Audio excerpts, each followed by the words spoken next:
Ladies and gentlemen, boys and girls, and everybody in between, welcome to another episode of the Chaps Chat. Cats, a part of the Hoops Crew Media Network. My name's Jake, and I'm joined in the virtual studio by two men who definitely don't look like they could be extras in an ISIS training video. It's Sambo and Johnny. How are we, chaps? Extras, principal My cast. arms are a bit sore from the monkey bars. Boy.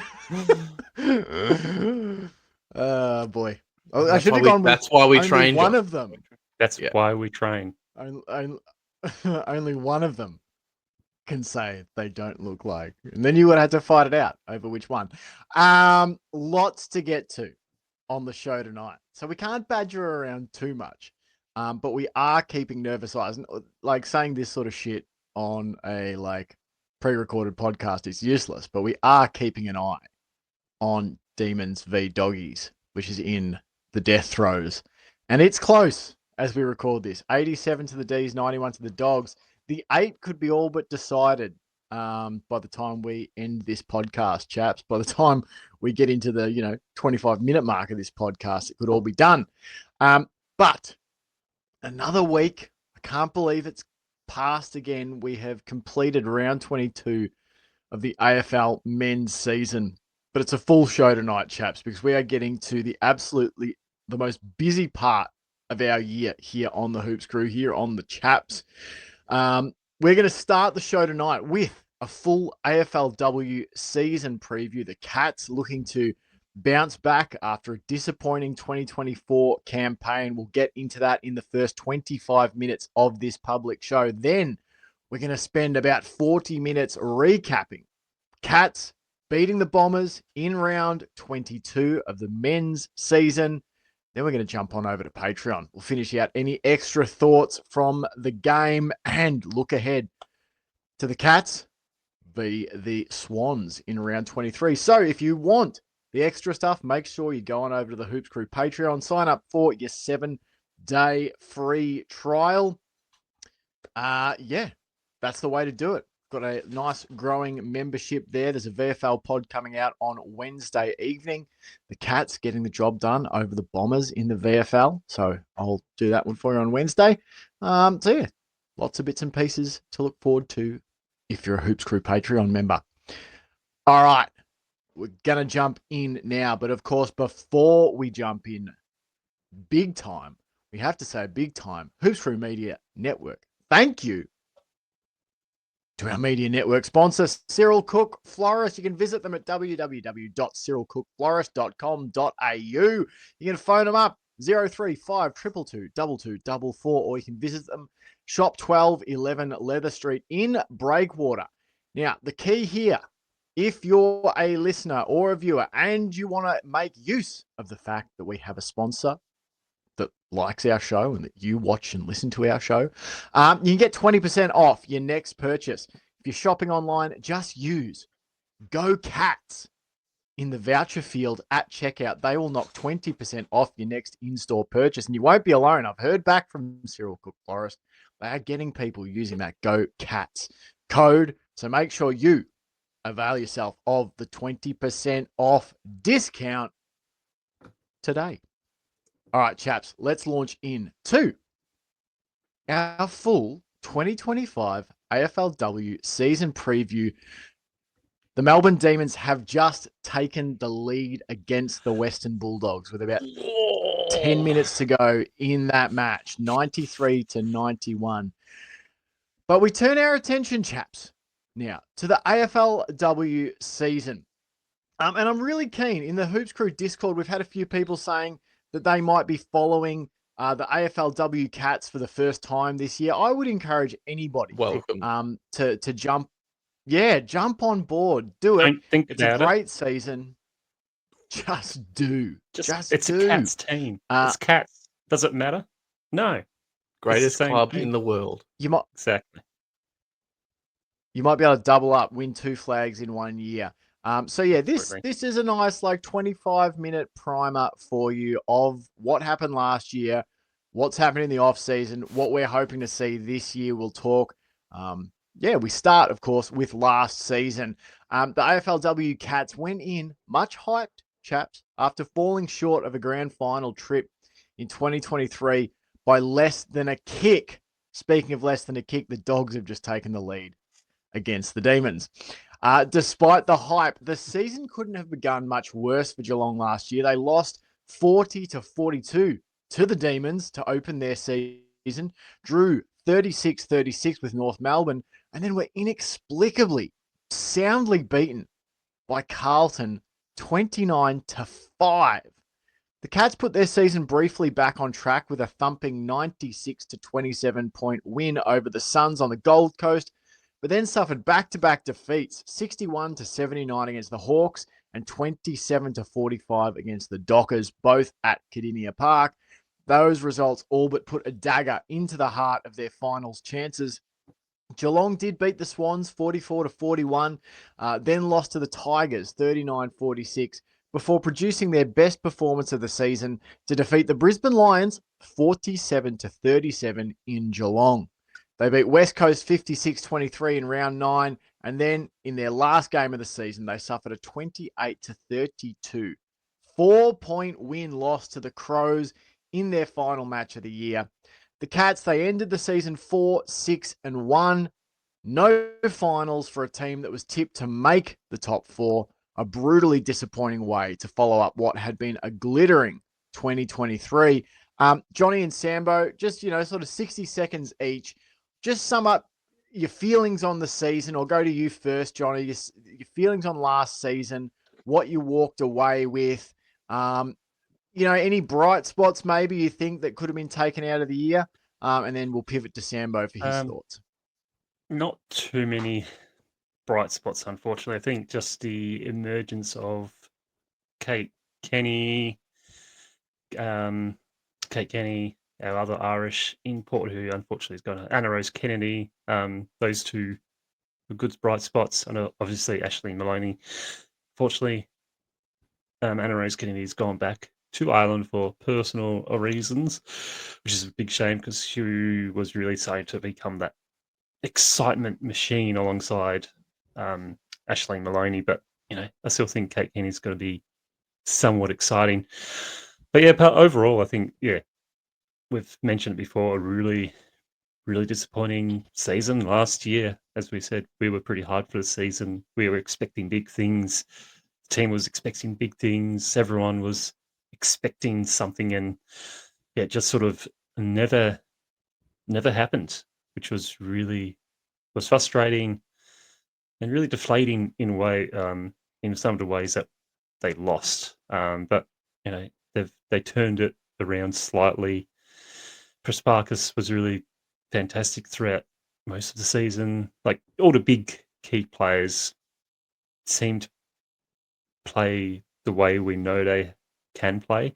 It just felt there wasn't that connection and that cohesion that we've seen in previous seasons. So I think, it's disappointed. A few little bright spots for players. As a team as a whole, I don't think you look back on last year and say that game was a big highlight. This game was a big highlight because it was just mixed in with a lot more disappointment than anything else. So I'm really looking forward to the season because hopefully we can turn last year's disappointment into a bit more frustration and anger and focus it on this season and really punish some teams that deserve a bit of punishment. Yeah, absolutely. It's sort of like, I don't know, disappointing, Sambo, but what did you walk away feeling? Yeah, it was, I guess disappointing. But not. It wasn't a not fun watch. Like, I find following the AFLW to be rewarding in like the leaps and bounds you see them take, and the building blocks that you see being put in place for, what in reality is still a very, very young, very new team. So that's exciting. I think, results wise, it was definitely not what we expected. I don't think it was what they expected. I think there's a lot of hype from from them as well about what could be achieved in that season. So it was, yeah. I don't love to say disappointing because, as I said, it's overall the experience wasn't unworthwhile to be a part of. But yeah, it did feel like one of those years where we were going to be able to sort of level up their expectations, and that just didn't quite happen. But that hasn't at all diminished my hope that that's where we're at now. That maybe that reality was just delayed by a season. There was some really good stuff. I thought the midfield started to perform miles and miles ahead of where we had been. The unit that we had working in there was really good. I actually thought the defense as well, despite obviously losing a lot of games, I thought the defensive unit actually worked really well. Gunjaka really sort of found her home back there. It wasn't all just on the captain Meg McDonald, as it has been in previous seasons, where she was kind of hoisting the the back line onto her shoulders. Like, I think we had a much stronger unit back there. As Johnny said, Anna Rose Kennedy was super exciting. She just, like, her ability to be involved in transitional play from the back line forward was just elite, and seemed to be a bit of a missing element from the team. So it's pretty brutal that that she's gone. But obviously she's got to do what she's got to do. But from our perspective, that's a big hole. But Prasparkas was good, but she had a bit of an interrupted season from memory. She missed maybe 3 games. I feel like she missed a couple for injury, and then was she suspended? I think she was suspended in the furor of the dangerous tackle. Yeah. When they were really Yeah. hard on that for a bit. So she if you just, because I've been going through the season, the players' stats, it was a bit of a down year for Prasparkas, but I think mostly because she missed a little stretch. Yeah. Yeah. For sure. I think that something that I guess I go back to is, you hope it's your 2006. You hope it's the W's version of the men's 2006 season, where there was so much hype. After the heartbreaking finals loss in 2005 for the men, at the hands of the Swans. 2006 is our year, and it's a total sort of, you sort of fire a damp squib. But then the next year, everything came together. And I think that can definitely happen for this team. They're so talented. They were too talented, really, to be left on the pine in finals. And I think they have learned a different lesson here. It's like they went into so many games last year as favourites, and with the weight of like heavy expectation, which in our time covering this team, which that was the start of our podcast in early 2021. It was one of the first seasons where we've gone in going top 4 is like the aim. And top 8 is like a runners up prize in terms of our expectations, but we had expected big things. So, just because last year was, maybe a half a step back, doesn't mean this year can't be a big step forward back into where we thought they would be. Going to talk about some player movement here. Outgoing Darcy Maloney, a long-time AFLW cat who had contributed for a long time for Geelong, is off to Sydney. Olivia Fuller, a ruckwoman who had taken time out last season on the inactive list to pursue other career stuff, is not offered a 2025 contract. Abby McDonald, Lily Pearce, and Brooke Plummer all delisted. So Lily Pearce was a ruck who came in from Collingwood, spent all season, I think it was injured, basically got injured in the preseason from memory and didn't play again. McDonald and Plummer had been on Geelong's list for a while and just hadn't been able to crack the code to get into the starting lineup. Johnny, you mentioned it, Anna Rose Kennedy, inactive due to personal reasons this season. And Chantel Mason, was it Chantel Mason? I'm trying to think. Chantel Emerson. It's really confusing because I watched the VFLW and there's a Chantel Mason who is now on Geelong's AFLW list, and there's also Chantel Emerson. So she is inactive this year. I've heard it said both ways for both players. Yeah, okay. Well, I know Mason definitely is Chantel because she asked that be how it's pronounced. So, Eamonson is inactive. She and her fiance are expecting their first child, so that is exciting for them. Congratulations. On the way, exactly, massive congratulations. So the ins, we've got a couple of talls coming in. Geelong have really struggled to fill the ruck spot since losing. So 2023, for anyone who didn't watch, the Cats made that run to the prelim final. It was the one season they had Erin Hoare on the list, who was the best ruckman or ruck woman, I should say. The best ruck is probably easier. The best ruck we've had on the AFLW list in the time we've been covering. And that coincided with a great run to the prelim. Since she stepped aside, the Cats have struggled to fill the position. So they've made two moves here. Caitlin Tipping joins the list as a rookie, volleyball player. Watched her play 15 minutes in the VFLW this year. The only 15 minutes that she played, as far as I'm aware, she did cop a knock early in the game and was taken out for precautionary reasons, but she looked good. I think she attended 5 centre bounces, 5 hitouts in the 10, 15 minutes she played. So she looks like she's going to take to the ruck thing really well. Piper Dunlop, another VFLW cat who played a lot of ruck time the last few seasons. She is drafted in by the Cats. You also have Alexis Gregor, Sienna Tallaridi, both joining through the draft. Erica Fowler joins as a replacement player from Collingwood. Likewise, Emma Kilpatrick joins the team as a replacement player from West Adelaide. So those are the ins and outs, chaps.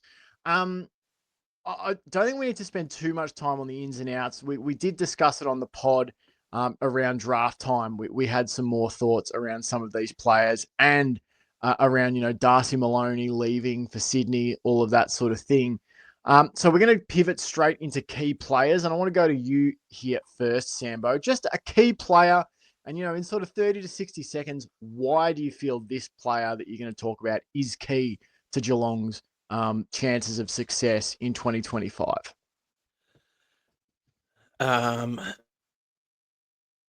Sorry, just muted while I moved my microphone a little bit. I realized it had sunk way out. I'm going to run the risk of maybe just playing favorites here versus statistics, and I will put in the caveat that it is hard to know. It's not as well covered as the AFLM, so it is sometimes hard to know what things are looking like, what the plans are.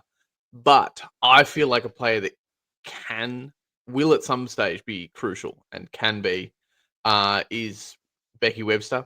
I think she's a player that's come along in leaps and bounds. I've talked ad nauseum about her leadership capabilities in the past, but even statistically, she was up on almost every relevant stat last year on her career averages. The only one she was down on a little bit was clearances, but I think she played a slightly modified role last year. She wasn't like in the coalface kind of shoveling it out. She kind of played more that halfback / midfield. And as much as I loathe to kind of go, oh, look what the men are doing, I think the reason that Becky Webster stands out to me is because of how crucial accumulators are. And we have seen this year with Maxi Holmes and Bailey Smith, how you need those players that are just going to get their hands on the ball and use it relatively well, like a bunch of times. Becky Webster was averaging just a tick over 20 touches last season, so I think that's well on the way. That's up there with the best of the Geelong Cats players. I think she can push it a little more. Like I guess I look at her as maybe a bit of a changing of the guard for Amy McDonald. Amy McDonald obviously is still playing. But, presumably she won't be forever. And she was for a long time that player that just had to get a bag of touches. I think we've got Morrison now, but Morrison seems to be transitioning into, I think you want her tackling numbers. I think you want her laying the hurt, putting on the pressure, probably getting slightly less touches, but being a little more damaging. Prasparkas, I want pushing further up. I want Prasparkas being the one around the 50. delivering it in, maybe having a shot, maybe scooping up a handball off from someone else's set shot and kicking a long bomb. And so for me it falls to Becky Webster. I feel like she can be that link up player around the stoppage that just racks up a heap of handballs, a heap of kicks. She uses foot beautifully. Her numbers has shifted a bit too. Last season, she's gone from a sort of handball heavy to a even split to much more of a kicker. And I think the way she kicks it is really beautiful. And I think she can be that player that's probably not going to be covered in much glory necessarily, but just that one that's just like, you don't really notice. And at the end of the game, you'll go, oh shit, 25 touches. Nice. Yeah, no, I totally agree. Yeah. And you're talking about that outside game. This is something that there was an article maybe 2.5 years ago, maybe 2 years ago, from Gemma Bastiani, who, if you're new to following the AFLW, like, make sure if you're on Twitter or Blue Sky or wherever you are, look out for stuff from Gemma Bastiani, because it doesn't only cover the AFLW, but we're talking about the AFLW here. And yeah, Gemma's coverage is absolutely incredible. And there was a great article about the development of the game. So if you tuned into a game of AFLW football, like, 8 or 9 years ago, and you flick on a game this year, you're going to see a huge contrast in how the game is played. Like, when the W first came on the scene, there was a lot of packs. There was a lot of, inside footy. There was a lot of sort of roving, mauls of players. It's a lot more like, what the VFLW was maybe a season or so ago. I've noticed a change there as well.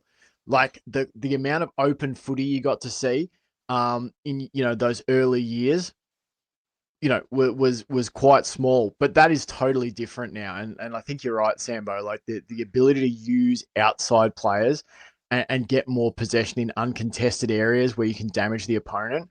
Like, we've seen that. And Geelong, are probably one of the best teams in the comp at trying to use uncontested footy, like the way we, like those high possession numbers, and we'll chip it around and change the angles at speed. Yeah, I think you're right. I think you've been on the Becky Webster train a while now, not just, in terms of her potentially stepping into a leadership role as captain once Meg McDonald is gone, or once she decides to move on from captaincy. But yeah, I think the impact, I think you've hit the nail on the head there. Johnny, who are you looking at as a key player in 2025? Key player, going to one of my favourites, and I've got a jumper in the background. I'm going with Michaela Bowen. I just feel like she's one of these players.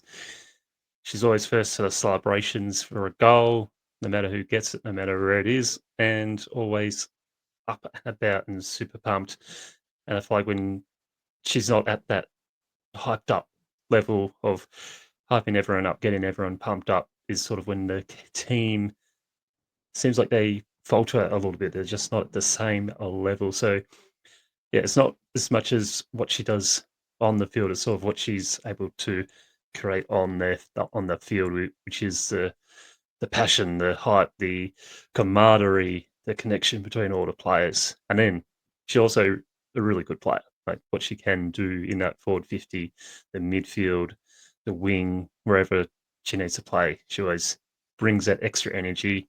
She's sort of like not to compare to a men's, but sort of like that Tom Atkins player to the new people who are coming across. It's just that player is she's not hugely rated outside of Geelong, but she's that workhorse that's just gonna go play her game the way she knows how to play and deliver every single week, and also just get around everyone. Gets around someone who plays a really good tackle or does a really good kick or kicks a goal. She's always there to celebrate and support. And yeah, I just feel like that's really important to a team that's had a bit of a down year. So I think her energy and infectious energy is going to be a big part to this campaign this year. Yeah, 100%. And just some stats here, like for her season last year, played 92.5% of time on ground. That was up from 67% the year before, 75% the year before that. So she was on the ground, most of the time for the Cats. She had 16 disposals per game.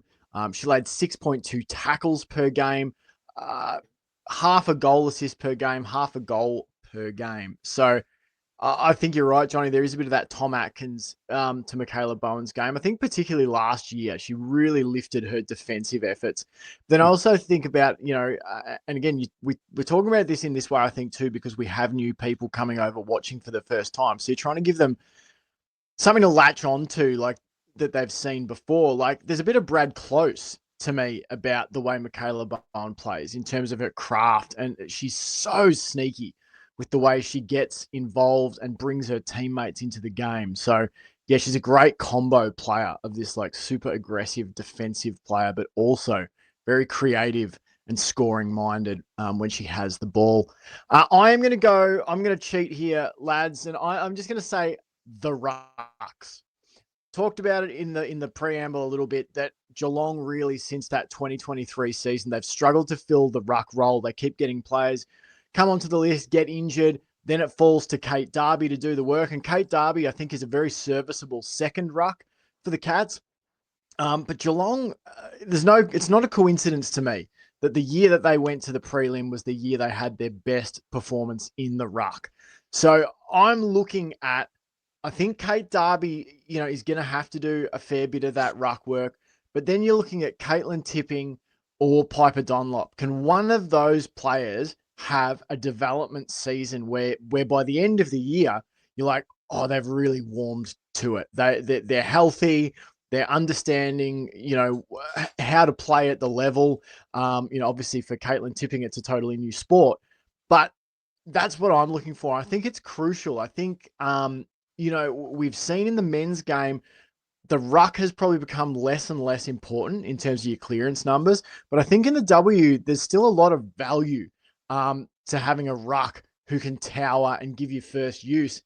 And in addition, to park themselves in inconvenient parts of the ground and take marks or bring the ball to ground. There were a number of times last year, I think the Cats, got beaten with teams being able to take relieving marks down the line, that if they had a genuine tall ruck, might not have happened. So I think there's a lot of importance this year on what the Cats can build in the ruck room.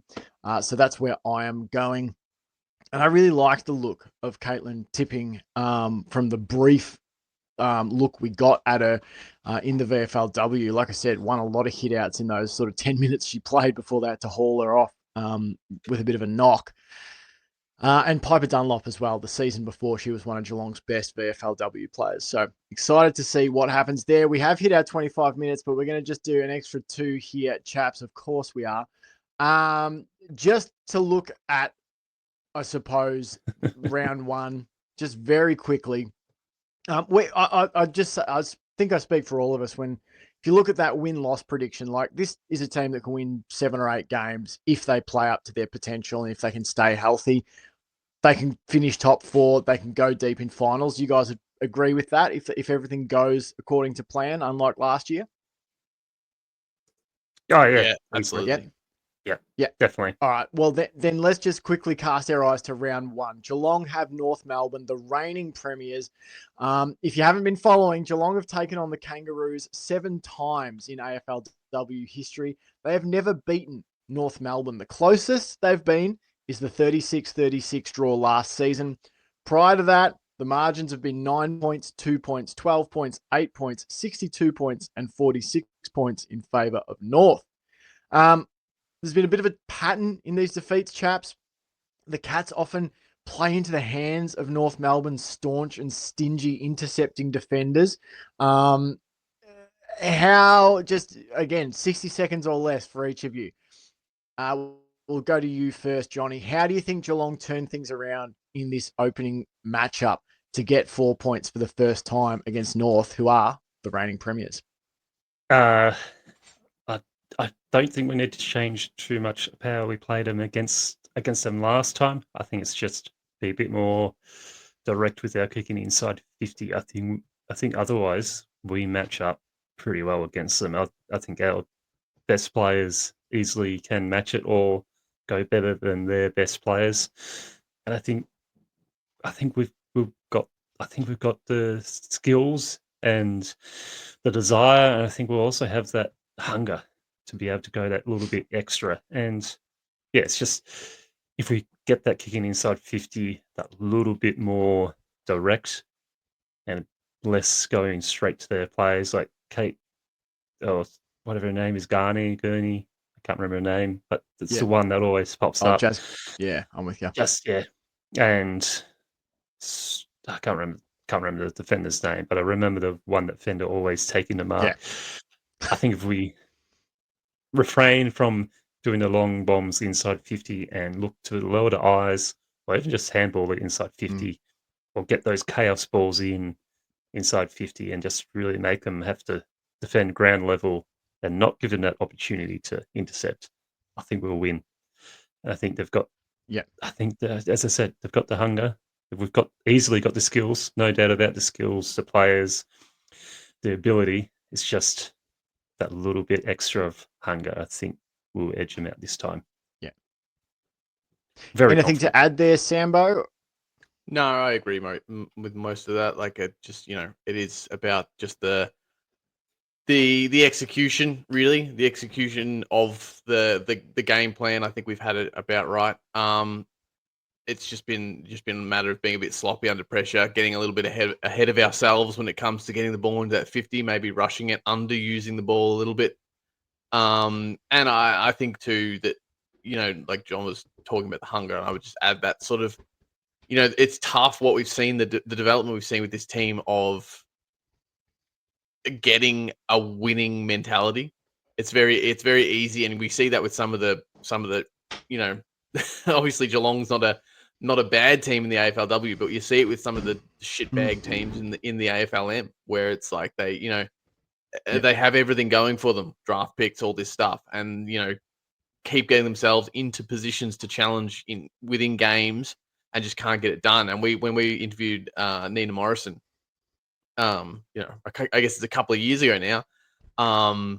That's one of the elements we discussed with her, and what she agreed that what they were really trying to do was get the mentality of a close win's not good enough, we have to start winning these, and we saw that put into effect. It's just been inconsistent. So I think that's a huge part. It's not just the hunger and wanting to win. It's to at the risk of sounding corny, it's the belief that you can as well, and that's what helps you actually execute it. Is because you're not sucked into a self-fulfilling prophecy of just sort of getting close enough to the big teams. And I think if you spoke to any of the players last year, they would probably agree with the fact that when there were times there to take a kill shot on some of these teams in these close games, they probably didn't take their opportunity. There was that classic against Hawthorn, the game against Melbourne, the 40-42 loss, the North game. Like, there were 4-point loss to Adelaide. Like, there's easily 3 or 4 games across that thing where it's like, even put to bed the games where you lose heavily to Carlton in a weird situation, just the close games against other big finals contenders. I think they would say we can be a bit better there. We can really put the foot on the throat a bit there and take our opportunity. Yeah. And if we do that, we'll be a finals team. All right, that is us calling time on the AFLW season preview. So we hope you'll follow along, because you'll get Chaps right through, all things being equal, to an AFLW grand final in early December. It's insane. I'm going to need a Gatorade. We are now moving, though. We move on to round 22 over the next 40 minutes. We're going to recap for you the Geelong AFL men's team beating the Bombers, and this is how it happened. The Cats went into another week with heavy expectations on their shoulders to win, and win well. Geelong's opinion of the quality of their opponent and the depth of their own squad were on display at the selection table, as captain Patrick Dangerfield was given a week off after his destructive performance the weekend prior against Port Adelaide. Absent too was Jack Martin, who kicked a record-breaking surge of 4 goals in 5 minutes against the Power. He was listed by the Cats as a late management decision. In came youngsters Mitch Nevitt and Jai Clark, who donned the sub-vest. None of it seemed to matter much to the team in the hoops, who struck the game's first 4 majors, 3 in a row from the mighty boot of rising monster Shannon Neal and future Brownlow contender Ollie Dempsey. Mark our words. The Bombers struck back with 2 goals, and that didn't really seem to be of material concern, as the Cats responded with the game's next 4 goals to lead 58-15 early in the third term. Essendon, in patches, had gained some competitive edges in some facets of the game, but for the majority of the match, Geelong had simply cancelled out whatever good work the Bombers had mustered, particularly down back, where Jack Henry, Zach Guthrie, Sam De Koning, Connor O'Sullivan, and Tom Stewart had snared 18 first half intercept marks. Jack Henry was subbed out with extreme precaution early in the second half, and soon after, Essendon enjoyed their most meaningful patch of good football for the game. The team in black and red suddenly found joy up front in the absence of Geelong's most reliable key defender, a point that seemed to be utterly lost from the minds of the professional broadcast team. 4 goals in 9 minutes for the Bombers had the deficit down to just 20 points, and the nerviest sections of the Geelong fan base were likely biting fingernails and muttering about how inexcusable and pathetic the Cats were. Geelong, of course, had the answers. Back-to-back goals of extremely high quality from the boots of Brian Myers and Sean Manor, players who have been on the pointy end of the most scathing aspects of Geelong fandom at different points in their careers, extended Geelong's advantage out to 32 points at three-quarter time. Essendon kicked 2 majors early in the final quarter, but the Cats, as usual, found answers.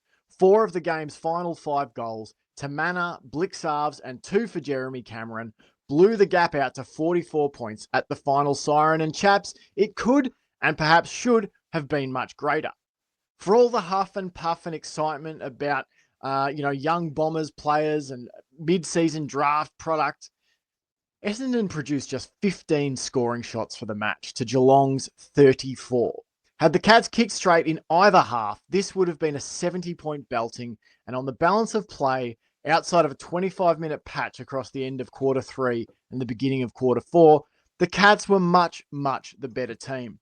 They held advantages of plus 13 hitouts, plus 9 clearances, plus 15 contested possession, plus 25 uncontested possession. They had 13 fewer turnovers, 16 more marks, including plus 10 marks inside 50, and plus 19 scoring shots. No Dangerfield, no Martin, no Jack Henry in the second half. No big worries. A smooth watch for fans? No, not really. This was a sloppy game late in the season for a team that has its mind on a finals campaign that is rapidly approaching. In a week where other top 4 contenders suffered major scares and some of them dropping points, the Cats won by nearly 7 goals. Sambo, I'll come to you first here. Cats 109, Essendon 65. What were your thoughts on the game? Yeah, I mean, I think I said it to you on the night. I was like, that was one of the worst football watching games of football I've ever watched. Like, I'm not like getting on a bandwagon of like, Cats are shit and they run soft and we can barely beat the Bomb. Nothing like that. It was just, it's really, and we've said this before. It's really hard to play struggling teams. There's teams that are struggling so much that they're witches' hats, and you can put on a 120-point deficit and just have a training drill. And then there's teams that are struggling, but they're only just a little bit off it, so they can really you make your work for 4 quarters. And Essendon is somewhere in the middle, where it's like when they're really on, they can actually look like they know how to play football, and it can be a real game. But when they're off, it's so hard, I think, for another team to like play competitive football, like professional football. So from that point of view, like I just didn't think the Bombers brought a lot to the table, and I thought the Cats really sort of struggled. I think what was evident, I suppose, to interrupt myself, was that the Cats are aware of this soft draw and they want to use all these games to learn things. And I felt like the Cats were trying to drag Eagles into it a bit. They were trying to play as if their pressure needed to be high. Like, I think our pressure, I don't know about our pressure rating, but our actual, the pressure itself was pretty ferocious at times. I mean, we belted them in all the, pretty much all the possession stats as far as I know. Uncontested possessions, by 25, contested possessions by 15, and yet we still laid nearly our season average tackles, 58, and our season average is 64.6. Like, I think we were actively trying to go, let's pretend like these guys are challenging us here. And I don't mean in terms of the scoreboard. I just mean in the actual minute-to-minute gameplay. And so I think that the Cats probably could have been more clinical had we sat back, played a less contested, a less pressurized game. I actually think we probably could have chipped it around and put on an absolutely, ridiculous score and taken nothing away from it except percentage and points. So I think, judging by the interviews in the rooms afterwards, I think the Cats kind of relished that quarter where Essendon sort of woke up from a stupor and went, oh yeah, we know how to tackle and pass the football and kick at the goals. And so I think in a lot of ways that's kind of what the Cats were aiming for. And for sure, the best stretch of play for the Cats was when we wrestled that momentum back.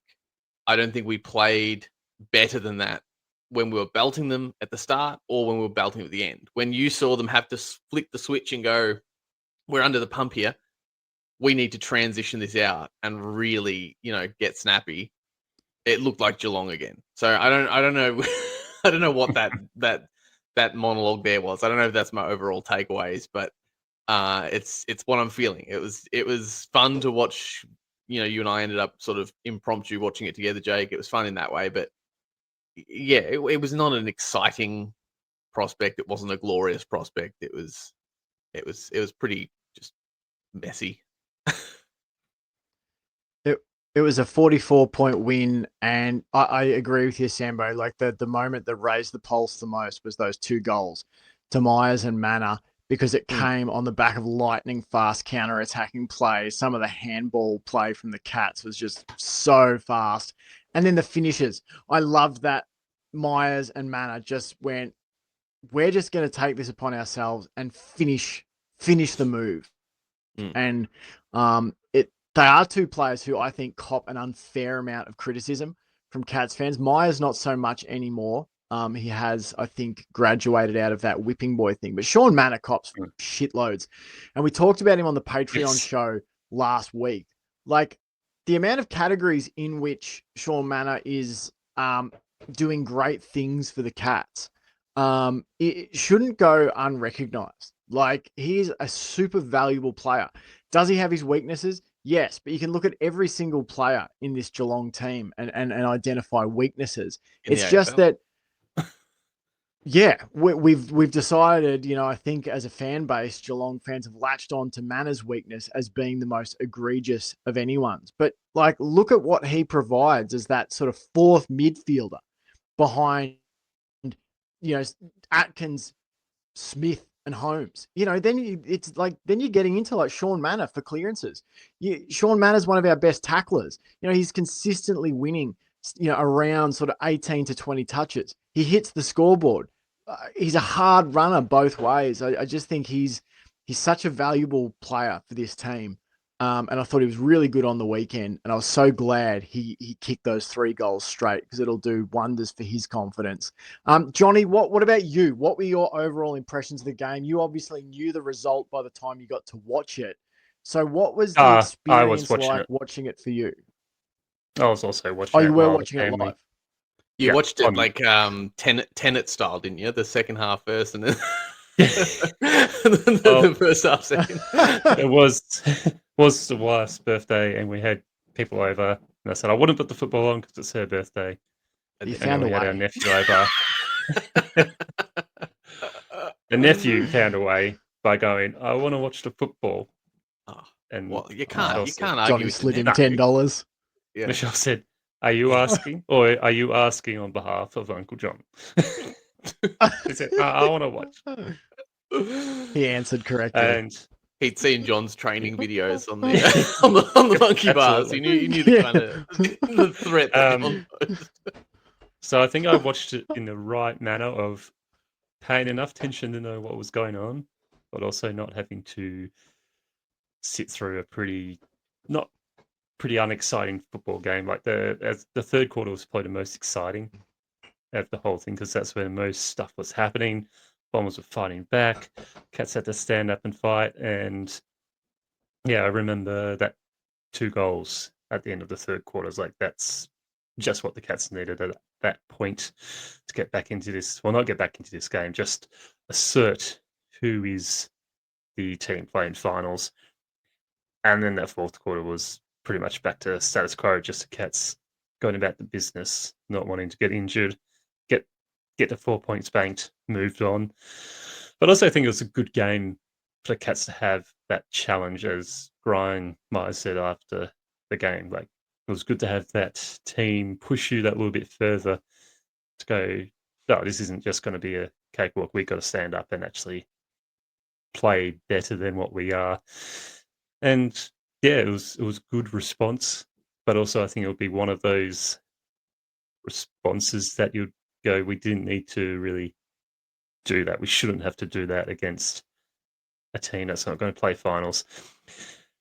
In the last few games, like, we should be way ahead by this point. And I think you can see Chris Scott was pretty pissed off by the way they played that third quarter and the players themselves. I don't think they would look back on that third quarter with great pride.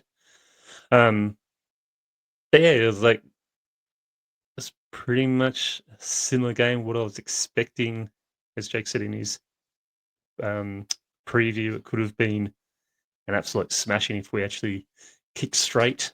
But yeah, apart from that, it just felt like a game Cats knew they had in the bag before it started and thought the Bombers were going to roll over after half time, and that's when the Bombers snuck in, and then we just did what we need to do in the fourth quarter to maintain a good gap and get some good percentage. So yeah, I think it will be a bit of a bigger review for the team going into next week, especially after seeing what Sydney did to Brisbane. We want to go into that game fully prepared, fully aware of what we're going to expect from the Sydney Swans.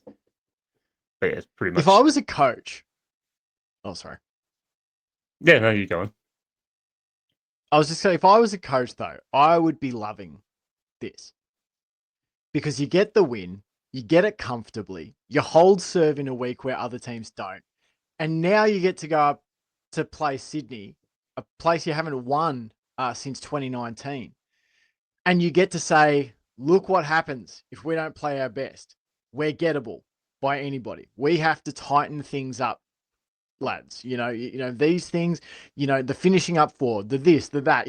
You basically, Chris Scott gets a 44-point win, and he gets a little stick to beat the team with this week, which is like perfect. If Geelong roll off, a 100-point win, then it's like 100 points, 88 points, 100 points. And then you have to go up and play this Swans team that's had a disappointing year. They're burning to knock off a few finals contenders and go into 2026 with a bit of a skip in their step.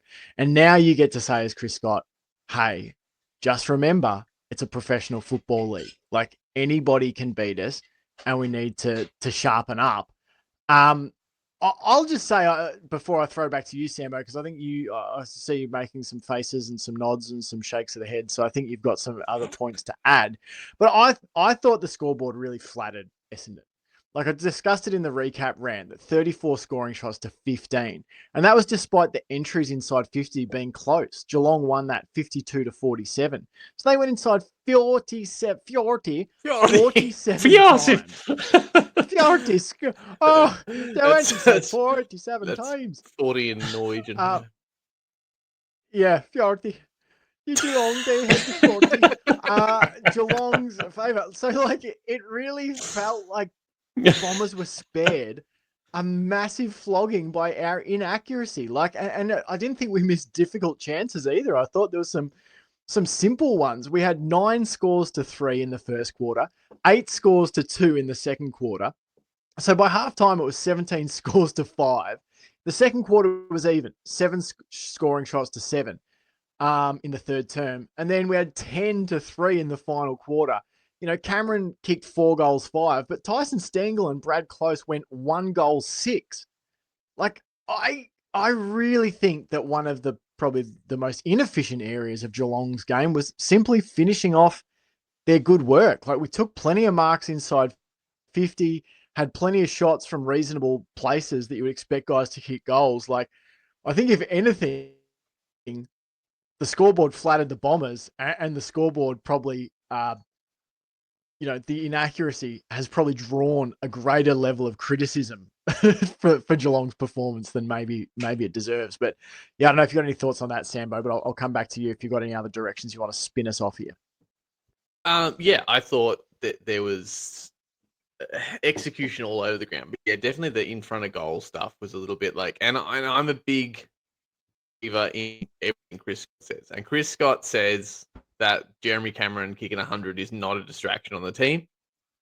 And so for the most part, I do believe. But I think there is an element that I don't believe that as well. I mean, he mentioned they were in his press conference. They asked if if that's been a focus of like not getting distracted by it, and he said no. But he said it certainly is something I threw out at 3/4 time. Was, you know, if you're in a scoring position, just take the shot. And I thought that was fair. I think we overused the ball a lot, and I actually felt like it's not the pandemic within our team that people like Nathan Buckley want you to believe, but there is an element of looking for Jeremy Cameron maybe when he's not the best man, but then there's a overreaction to it too, where there's some players I think that are going, no, there's Jezza, but I can't just kick it to Jezza, and so they actually look for the second option, and you go, well, actually Jezza was the best option in that. So it's just a little bit overthought at the moment. I think they do need to shed it a little bit, and I think that's what this week will do. I think this week you would go, oh, he didn't kick too many, so it's going to be the pressure's on now to kick lots. I actually think the opposite is true. I actually think that they're going to go, okay, like it's not, it might still happen, but it's not like we can't just roll up and like start buying into this hype that the crowd is giving us. I mean, because we all say, hey, actually kick the goals, stop just giving it to Jezza. But then at the same time, we're all in the crowds with signs that are counting up his goals, and like, it's a little bit hypocritical, even of the media people that are saying, oh, it can't become a distraction, and then you're like, well, then talk about something else, because it's talk all about they Jack will talk Henry about. being off in the second half. Yeah, talk about anything else with the Geelong team, because there's lots to talk about. So I think if you look at the disposal efficiency of the team, it's a little telling. We got Jeremy Cameron going at 53.3. That's very un-Jeremy. Like, I think he was kicking when he should not have been. I don't think he roamed back deep enough. It was nice to see him when he did, and he usually did pretty good things. But yeah, there were some times where you're like, in a normal game, I think he hands it off there. Tyson Stengel went at 30% disposal efficiency. That's 30% disposal or kicking? Disposal. Really? Mine's got him at 77. Oh, what am mine's I got him looking at 30. Mine says disposal efficiency 30%. It might be mine that's wrong. What are you on? Not drugs wise. I mean, AFL. what was? Oh. So is that kicking? Let me just add kicking efficiency. Where Tyson Stengel. So disposal efficiency. 30%. Oh, Stengel. Sorry, sorry. I totally had the wrong player. Totally the wrong player. Okay. For some reason, I was thinking about Brian Myers, and I'm going, win at 77%. I was gonna say no. Myers. No, I thought Myers had a good game. What drugs am I on? Tyson Stengel at 30% is about as bad as you'll say. I mean, he was literally as bad as you can get on the field, except for Jai Menzie, who had 2 uncontested possessions and went at 0% disposal efficiency.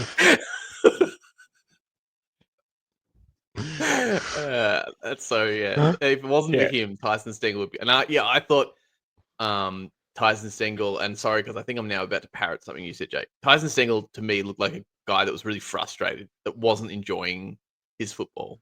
He looked like he was in his head. He was getting annoyed at the other players. Like, he was trying to do too much. He was shooting when he shouldn't have shot. He was passing it when he shouldn't have passed it.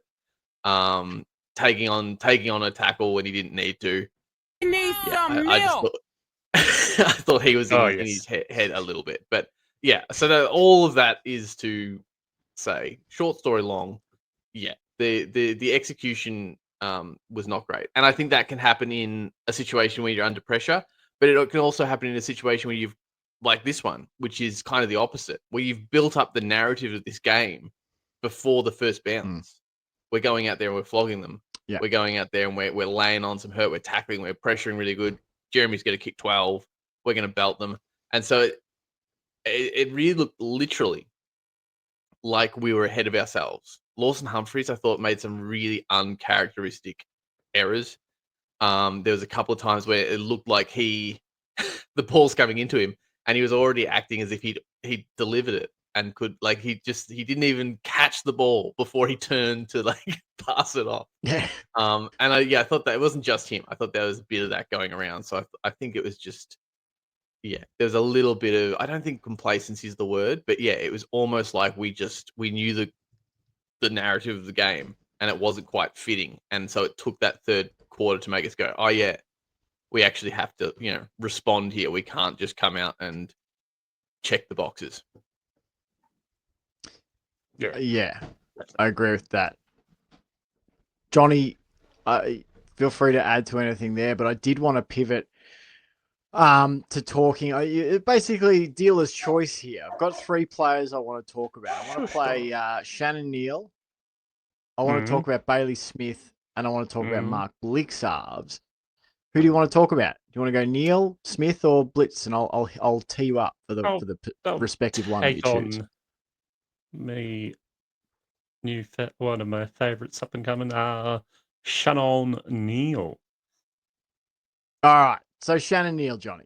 I said I'd be happy with a 25-goal season, and to have a few games where he takes the game over in the forward 50, even if it's just 15 minutes. So he's now kicked 37 goals, 16. He's on pace to get very close to 50 for the season, with finals included. And the first quarter against the Bombers, the third term against Port, both moments where he did take over the game. I think he kicked 3 goals in both of those quarters, in the first term against Bombers and third term against Port. How excited are you about him? Like you just said, he's one of your new favourite players. What are you loving about his game? I was excited about him at the start of the year when I did our stonks. Pretty sure I had pretty high stonks on him. It's just very, gratifying to see him. When you pick a player, and so I think they're going to have a big year, that they're gearing up for a big year. This is their moment. I don't want to, and I said, pretty sure I remember I said I don't want to see him taking on games all the time. I just want to see him put his body into that position where he can take those big, strong marks and get those opportunities to tear games apart. And to see him doing that now, like, he's still not absolutely tearing games apart, but seeing him take those big marks, strong overhead marks at the start of the year, he used to like go up and then not look at the ball and sort of not have the confidence to grab it. And now you're seeing him full confidence, watching the ball straight through his hands, under pressure, clunking those really impressive marks, and then kicking the goals. Like, he's absolutely sensational set shot, like so straight, so perfect. So to see him continue on from last week to play a quarter where he kicks the first 3 against the Bombers and really set the Cats up nicely was really exciting. And then also just to see him get around the ground, like use his athleticism to get into the midfield, do a bit of ruck. Yeah, he doesn't do well in the ruck per se, but at least he's up there giving the Crypt Master a break until Toby Conway's ready. But it's just really super exciting, super gratifying to see him, basically back up my word and back up the confidence I had in him that he could do this. And yeah, it's super awesome to see him kicking the 37 goals and possibility to get 50.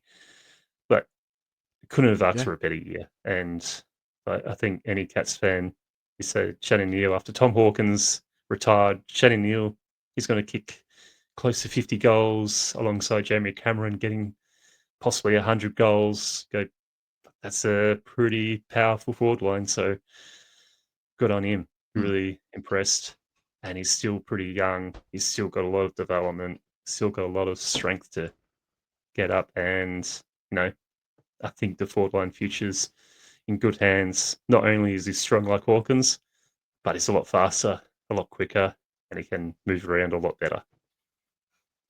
Yeah, and a stat that sticks out to me, and it speaks to, what Chris Scott has talked about, he already had a really crucial role in our side,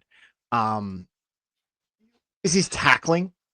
Like his tackles last season, he was averaging 2 tackles per game as a big key forward. This year, he's pumped that up to 2.5 tackles per game. So, you look at his last, month of footy, and Shannon nearly laid 4 tackles against the Bombers, 6 last week against Port, 3 against North Melbourne, 3 against St Kilda. So 16 tackles the last 4 weeks. He's averaging 4 tackles per game in the last month.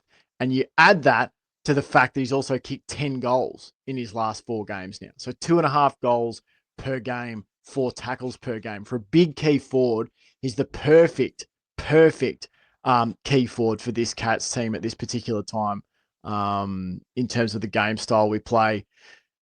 Sambo, I do want to talk about Smith and Blixarves, but I want to go to you for a different player because I think I know I'm going to talk about those players as we round out the show. I want your thoughts on Jack Henry here because my little mini headline in the show notes is Jack Henry is Geelong's most important key defender. And I had a feeling that the three of us maybe already thought that way, but I thought when he went out, you really notice his absence. And it's not just necessarily about what he does himself. It's what his presence in the backline allows other players to do. I just noticed how much your mood went down when Jack Henry disappeared from the field. And it sort of surprised me. Did it surprise you? Like just how flat you seemed to get when he went out. And then I was sort of impacted by it. I was like, holy shit, I didn't realize how important Sambo felt Jack Henry was. And then it really seeped into me. I was like, shit, I don't want him to be out. So can you explain for the listener, why did the mood go down? Why do you rate him so highly? I mean, it was the reaction of like, shit, we've just lost one of our, 5 best players, 5 most important players. Yeah, exactly that. I wouldn't say he's in our 5 best players, but I might say he's in our 5 most important players. Which is an odd thing to say. And I think we've talked about before the chronic underappreciation for Jack Henry in the league and even amongst a lot of Cats fans, I find. It's not that long ago that he was winning us games with screaming marks. And I think he's just transitioned into a more consistent role. And yeah, I think he maybe didn't have the most sort of intercept marks or marks in the back line, but he had some really crucial ones, I thought, in that game when Essendon were able to make little pushes in that first half. He took 5 marks, not a huge number, but it's half as many as Connor O'Sullivan and Zach Guthrie. Zach Guthrie and Connor O'Sullivan spent 86% of the time on the ground. Jack Henry only spent 37% of the game on the ground, and he took he took 5 marks. And I think those 2 stats together just show you how consistent he is in a short period of time. Across the game, he might not have doubled that. He might have only made 8 or 9, but you can guarantee that they were really important moments. They were kicks that were delivered into our 50 in an area where Sam De Koning, Connor O'Sullivan, and Tom Stewart were not able to be. And it's Jack Henry that is there. Now, those other 3 are the ones that get all the attention, I find, and they kind of are more attention-grabbing players. But I think Jack Henry is so crucial. He's one of those players to me where we'll see what the report is. The report seems to be that it was a bit of tightness and he's going to be fine. But it did really make me flat because I think we sold the absence of Tom Stewart. I think it's difficult, but we can soldier on in the absence of Sam de Koning. Zach Guthrie and Jack Henry, to me, are probably the two defenders that I think leave the holes when they're left out of the side. That's very different players, but to me, that they are the kind of the crux of that back line. I just think Jack Henry's so dependable. He's got such good hands. He's got a really good kick. And yeah, it was it was a bit of a reality of my mind just went too many steps ahead. I was thinking about final series and how we're going to cover the lack of the lack of Jack Henry in the finals. But it seems that might not be the case. So we might not have to worry about it. But that's more or less where I'm at with him. I just think he's super crucial to that back line.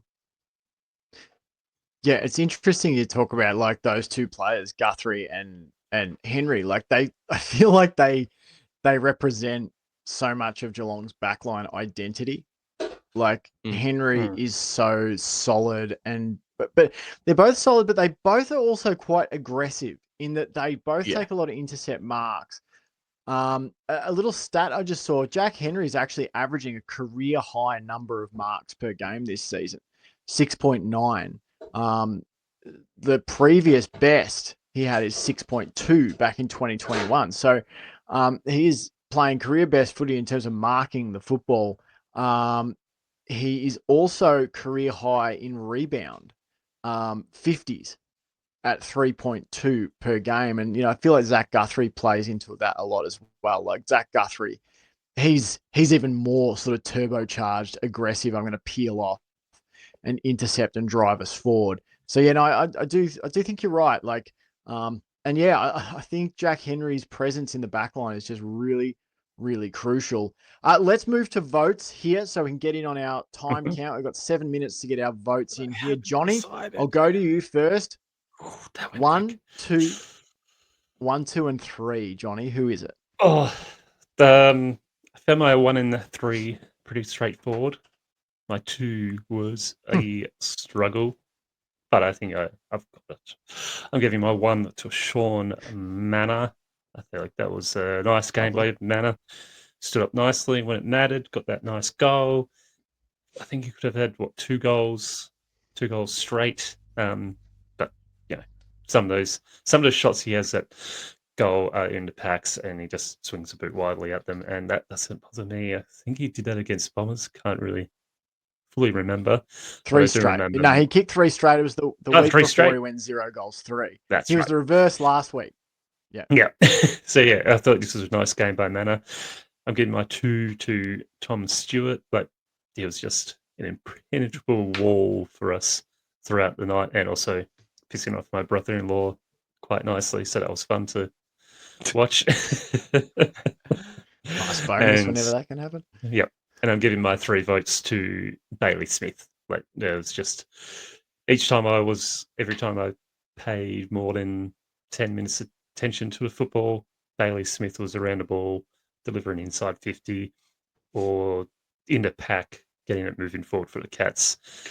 And I feel like, he's really settling in nicely at the Cats and finding good rhythm and kicking the ball pretty nicely, I reckon.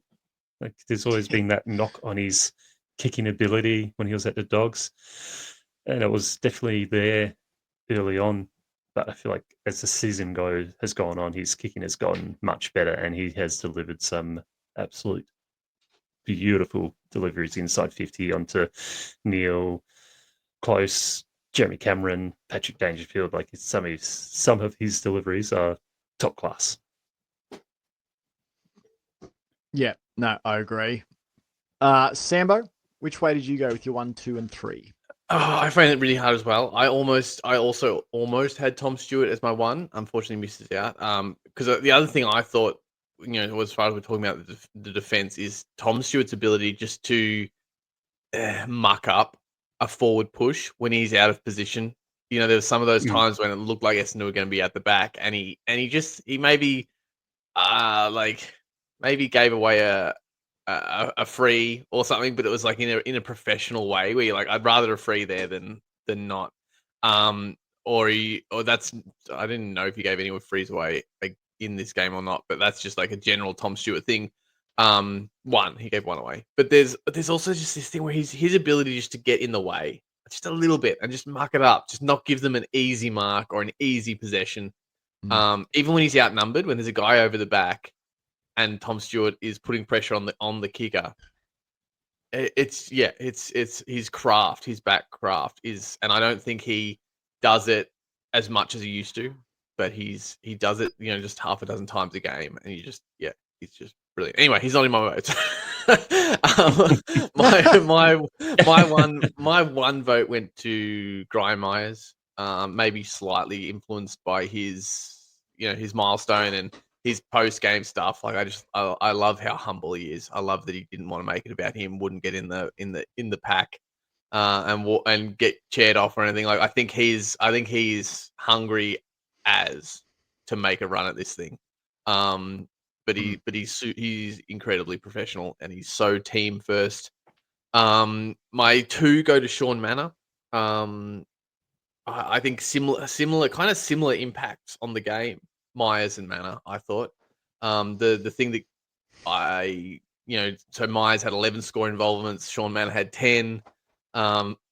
Sean Manor had 6 inside 50s, but Brian Myers had 5. Like their disposal efficiency, Brian Myers went at 77.3, Manor went at 75. Like they were really kind of inextricable. So I probably could have flipped them around.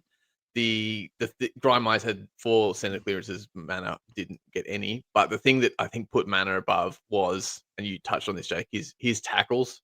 He laid 5 tackles, and I thought his tackling is quite ferocious. And whoops. Gotta love it when those words just trip you up. Those big hard words like tackling. Yeah.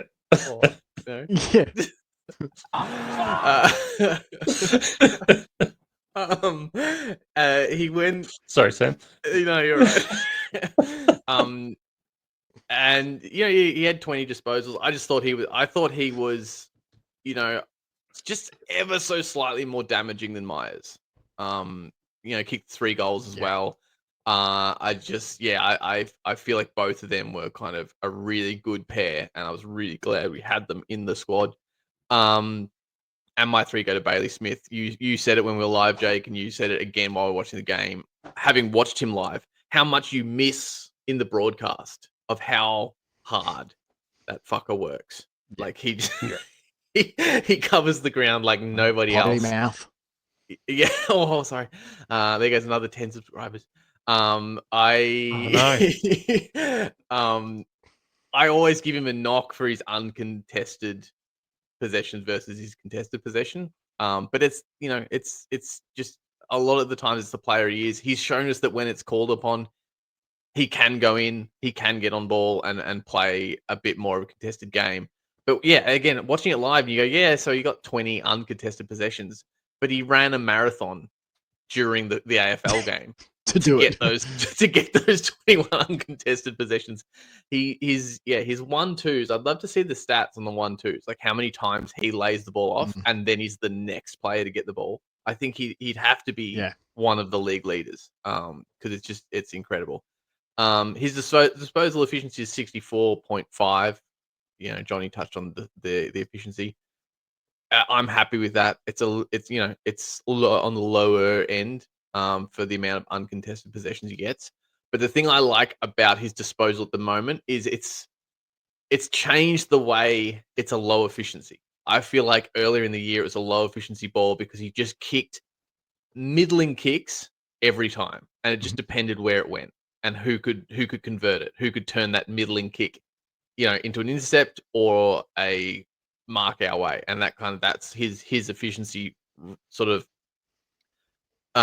rode and died on whoever it was going to. Whereas now I think he does some middling kicks. He'll have a miss kick here and there, but sprinkled throughout are just incredible kicks. He can do some just brilliant deliveries into the 50, and you're like, that's if he can pump those numbers up, just like 2 or 3 more of those a game, he will be one of the most lethal players going around to get that many disposals and be able to deliver it inside 50 the way he can in patches. I really like.